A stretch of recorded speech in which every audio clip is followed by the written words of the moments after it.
ನಮಸ್ಕಾರ ವೀಕ್ಷಕರೇ, ವಿವಾಹ ನೋಂದಣಿಯನ್ನು ಆನ್ಲೈನಲ್ಲಿ ಯಾವ ರೀತಿ ಮಾಡಬೇಕು ಅನ್ನೋದನ್ನು ಈ ವಿಡಿಯೋದಲ್ಲಿ ತಿಳಿಸ್ಕೊಡ್ತಾ ಇದ್ದೀನಿ. ಯಾವುದೇ ಒಂದು ವಿವಾಹ ನೋಂದಣಿಯನ್ನು ಮಾಡಬೇಕಾದಂಥ ಸಂದರ್ಭದಲ್ಲಿ ಈ ಒಂದು ವಿವಾಹ ನೋಂದಣಿಯನ್ನು ಯಾಕೆ ಮಾಡಬೇಕು ಮತ್ತು ಇದಕ್ಕೆ ಅಗತ್ಯವಾದ ದಾಖಲೆಗಳು ಯಾವ್ಯಾವುದು, ಯಾವ ರೀತಿಯಲ್ಲಿ ವಿವಾಹ ನೋಂದಣಿಯನ್ನು ಮಾಡಬೇಕು ಅನ್ನೋದನ್ನು ನಾನು ಈ ವಿಡಿಯೋದಲ್ಲಿ ತಿಳಿಸ್ತಾ ಇದ್ದೀನಿ. ಸಾರ್ವಜನಿಕರು ತಮ್ಮ ವಿವಾಹವನ್ನು ಸರ್ಕಾರಿ ದಾಖಲೆ ಪಡೆಯುವುದರ ಮೂಲಕ ಅಧಿಕೃತ ಮಾಡಿಕೊಳ್ಳಲು ವಿವಾಹ ಪ್ರಮಾಣ ಪತ್ರವನ್ನು ಪಡೆಯಲು ಆನ್ಲೈನ್ ಮತ್ತು ಆಫ್ಲೈನ್ ಎರಡರಲ್ಲೂ ಕೂಡ ಅರ್ಜಿಯನ್ನು ಸಲ್ಲಿಸಬಹುದಾಗಿರುತ್ತೆ.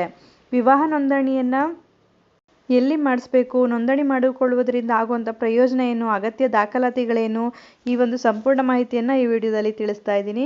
ಮೊದಲನೇದಾಗಿ ಯಾವೆಲ್ಲ ದಾಖಲೆಗಳು ಬೇಕು ಅಂದರೆ, ವಧುವರರ ಆಧಾರ್ ಕಾರ್ಡ್ಗಳ ಜೆರಾಕ್ಸ್ ಬೇಕಾಗುತ್ತೆ, ವಧುವರರ SSLC ಮಾರ್ಕ್ಸ್ ಕಾರ್ಡ್ ಅಥವಾ TC ಬೇಕಾಗುತ್ತೆ, ಮದುವೆ ಆಮಂತ್ರಣ ಪತ್ರಿಕೆ ಅಂದರೆ ಇನ್ವಿಟೇಷನ್ ಕಾರ್ಡ್ ಬೇಕಾಗುತ್ತೆ, 2 ಅಥವಾ 3 ಜನ ಸಾಕ್ಷಿಗಳು ಮತ್ತು ಅವರ ಆಧಾರ್ ಕಾರ್ಡ್ ಜೆರಾಕ್ಸ್ ಬೇಕಾಗುತ್ತೆ, ಮತ್ತು ಮದುವೆಯ ಸಂದರ್ಭದಲ್ಲಿ ತೆಗೆದಂಥ ಫೋಟೋ ಬೇಕಾಗುತ್ತೆ.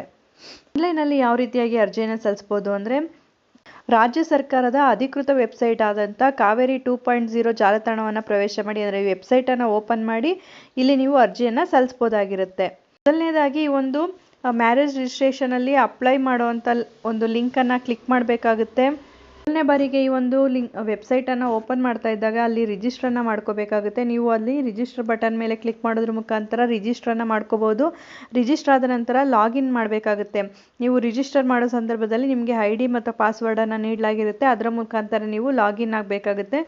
ಲಾಗಿನ್ ಆದ ನಂತರ ಇಲ್ಲಿ ವೈಯಕ್ತಿಕವಾದಂಥ ನಿಮ್ಮ ವಿವರಗಳು ಮತ್ತು ವಿವಾಹದ ದಾಖಲಾತಿಗಳನ್ನು ಅಪ್ಲೋಡ್ ಮಾಡಬೇಕಾಗುತ್ತೆ. ನಂತರ ಅದನ್ನು ಸಬ್ಮಿಟ್ ಮಾಡಬೇಕಾಗುತ್ತೆ. ಈ ರೀತಿಯಾಗಿ ನೀವು ಆನ್ಲೈನಲ್ಲೂ ಕೂಡ ಅರ್ಜಿಯನ್ನು ಸಲ್ಲಿಸ್ಬೋದಾಗಿರುತ್ತೆ.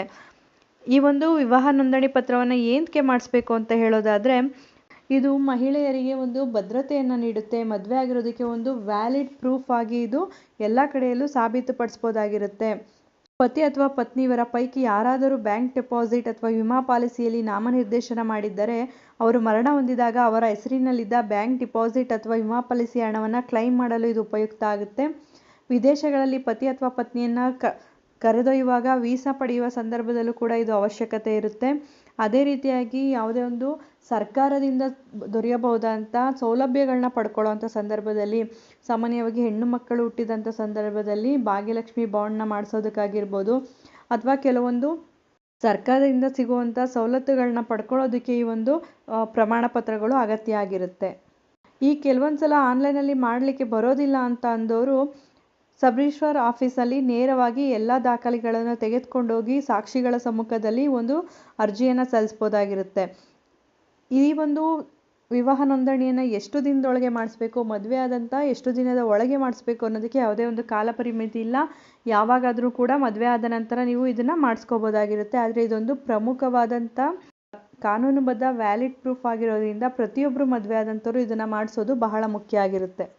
ಅಷ್ಟು ಕಾನೂನಿನ ಮಾಹಿತಿಗಾಗಿ ನಮ್ಮ ಚಾನಲನ್ನು ಲೈಕ್ ಮಾಡಿ, ಉಪಯುಕ್ತವಾದ ಮಾಹಿತಿ ಅನಿಸಿದ್ರೆ ಶೇರ್ ಮಾಡಿ. ಹೊಸದಾಗಿ ನೋಡ್ತಾ ಇರೋರು ಸಬ್ಸ್ಕ್ರೈಬ್ ಮಾಡಿಕೊಂಡು ನೋಡಿ. ಧನ್ಯವಾದಗಳು.